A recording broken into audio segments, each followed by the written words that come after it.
Have you noticed more and more the conversations we have on the sidelines of the soccer game or at the office or at a family reunion seem to resolve quite a bit around our health? The unfortunate fact is our health is declining at a rapid level, and we know that heart disease, diabetes, cancer, all of these things that are kind of top on the list are getting most of the attention. But we know that there are so many other conditions like asthma and allergies, the way that our immune system, there's so many autoimmune conditions and thyroid conditions. What we know is all of these conditions have one very important thing in common. And we know that inflammation is playing a huge part in the development of those diseases. So when we say inflammation, we mean on a cellular level. Now, how do we get that inflammation? It's toxins. Toxins in our air, our water, our food. It's overwhelming because we're living in the most toxic generation known to humans ever. So it's so important to understand on a foundational level how toxins are affecting our cell. So take a look at this picture here.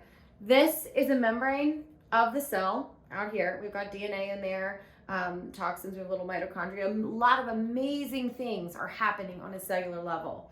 And this membrane is made of fats. And we know toxins are stored in fats, okay?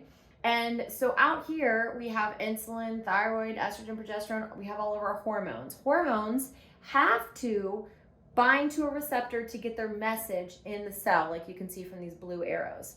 That's the only way that they're going to get their message in the cell, for the cell to create an action and do what it is supposed to do.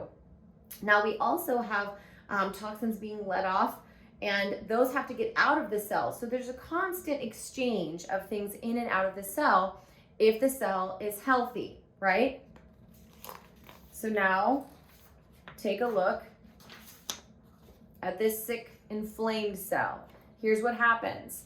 We're bombarded by these toxins. We're born with some of these toxins, as you'll hear in many of the other videos, and it inflames the membrane. So now we've got our hormones out here, T3, T4, insulin, all of the other hormones, and they are blocked. They're not able to bind to the receptor because of this inflamed membrane.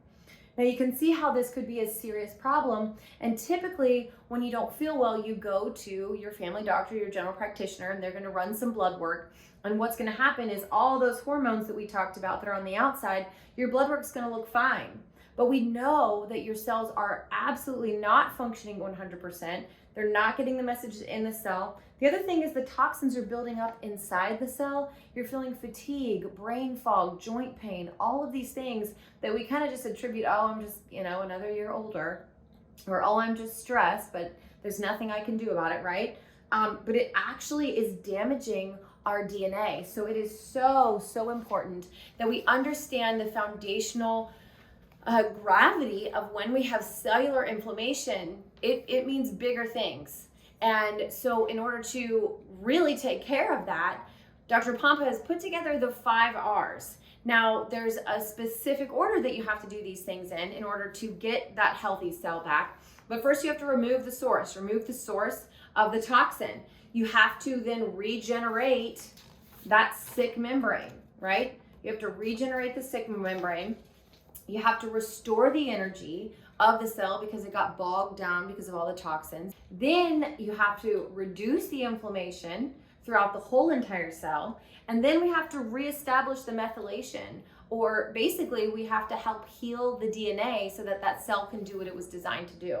It really is an amazing process. When you start healing the cell, then your body is able to heal and do what it is supposed to do and hopefully grow a healthy human.